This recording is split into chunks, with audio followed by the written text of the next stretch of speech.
So today we are taking a look at a GPU that, well, frankly, it's not a great gaming GPU. In fact, it's not really ever intended to be a gaming GPU in the first place, and that is an R5 240. This is an OEM card from Dell. You'll find it in a lot of Dell Optiplexes from the 4000 generation of CPUs. So like the Dell Optiplex 9020s, for instance, that have Haswell CPUs, often come with one of these display adapters. But today I figured, why not actually try playing a few games that are still relevant here in 2021 to see if you are in a very tight pinch. Can you just throw one of these R5 240s into your computer and actually have a decent gaming experience, at least with reasonable expectations?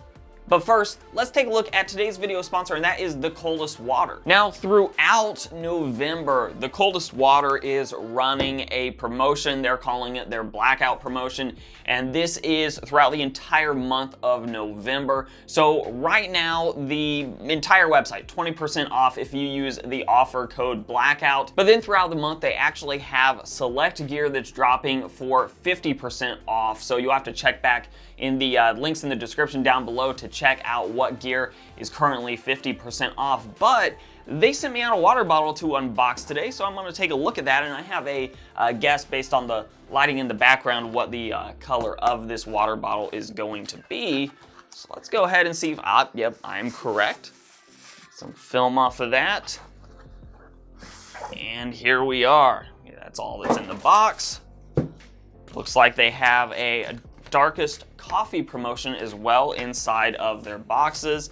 We have some bubble wrapping, and then we have the actual bottle itself. This is a 32-ounce bottle. Obviously, it is purple, and it is very well insulated. I already have a gray version of one of these, and these things are awesome because they have the built-in flippy straw. They're awesome. They keep your drinks cold like literally all day long, so I really can't recommend these things well enough. Yeah, awesome bottle here. And again, links in the description down below if you're interested in checking out The Coldest Water.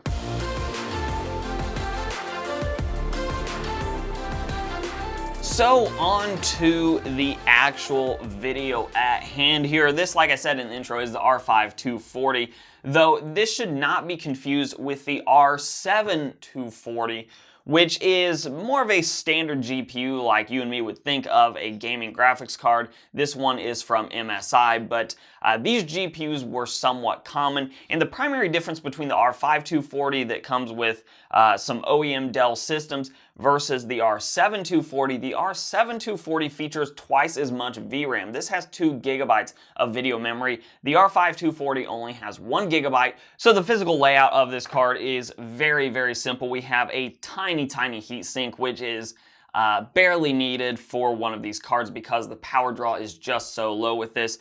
And where I would actually recommend one of these types of basically display adapters, I won't even really call it a gaming GPU, is basically when you have a CPU that has no integrated graphics whatsoever, one of these little guys can actually rescue you and get you up and running. Now, one of the drawbacks that I did run into is the I/O on this card is very weak. There's a DVI port as well as a display port, but there is no HDMI. So fortunately, I had a DVI to HDMI converter, but basically I/O is a weak spot of one of these OEM R5 240s. Now, the other interesting quirk that I sort of ran into with this card is there is no serial number on the card. There's not like a sticker with a serial number. So whenever I Googled any of the numbers that appear on the PCB itself, what I ran into was this PCB seems to have been used for HD 8490s, but in GPU-Z, they do report back as R5 240s. So this is definitely one of those weird little quirks about PC parts. And if you actually look up the specs of an HD 8490,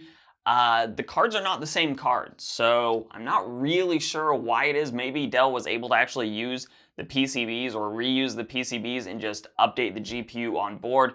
I'm not really sure what's going on there, but regardless, GPU-Z sees this as an R5 240. That is what is time appropriate for the Dell Optiplex this thing came out of, so that's what we're rolling with. And with that, let's hop into a few games that are somewhat easy to run games and definitely relevant games here in 2021, and see if this card can handle them really whatsoever. So first up is the game I actually had much more hope for, and that is Rocket League, and we have it at 720p on performance settings.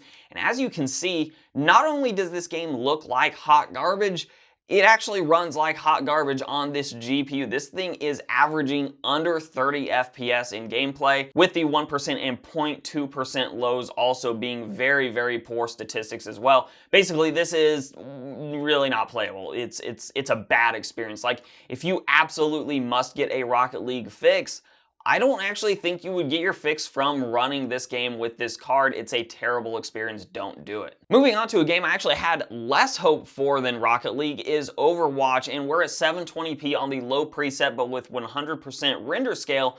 And surprisingly enough, you could actually play Overwatch at 720p with this GPU and probably have a not terrible time. Now, whether or not you enjoy Overwatch on this GPU might actually depend on how you play Overwatch most of the time. For instance, I play on high refresh rate, ultra wide 1440p with my 1% and 0.2% lows on my main system, probably right up there at 144 Hz with my average because I do have it capped there. So for me, this experience was really rough, but if you're just usually playing Overwatch on a really low-end system anyways, yeah, this is perfectly playable, and in fact, you could probably be fairly competitive with this GPU in this game. It was quite a surprise for me. Now, CapFrame X doesn't work with its overlay on CSGO, so if you look in the top left, I do have the current frame rate listed.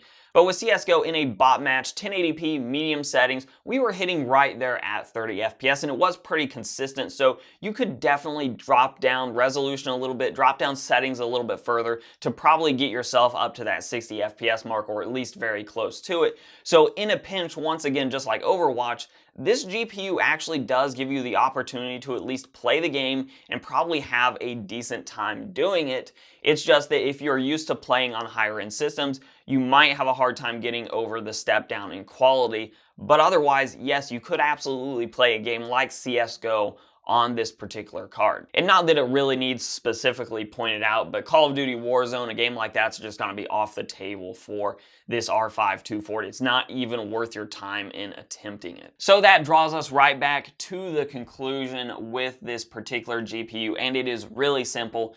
This thing is really supposed to be a display adapter first, not a gaming GPU. It's kind of one of those deals where if you have something like maybe, I don't know, a Xeon CPU that didn't have integrated graphics, then maybe you slap this thing into your system and you can get up and running and at least playing a few very light games with it. The good news is these things are incredibly cheap. Even today, where GPU prices are ridiculous, you can pick one of these up all day long on eBay for about like $15. So if you really do want one of these things, or maybe you just want to play some really, really retro games like 2005 and on back, and that's all you're really interested in, and you just need a display adapter, then yeah, this thing will actually do that. But if you're looking for modern AAA titles, or even having a good experience, like a really good experience with esports titles, this is not going to be your cup of tea. So of course, this is where I kick it back to you guys. Is there anyone out there that is gaming on one of these things?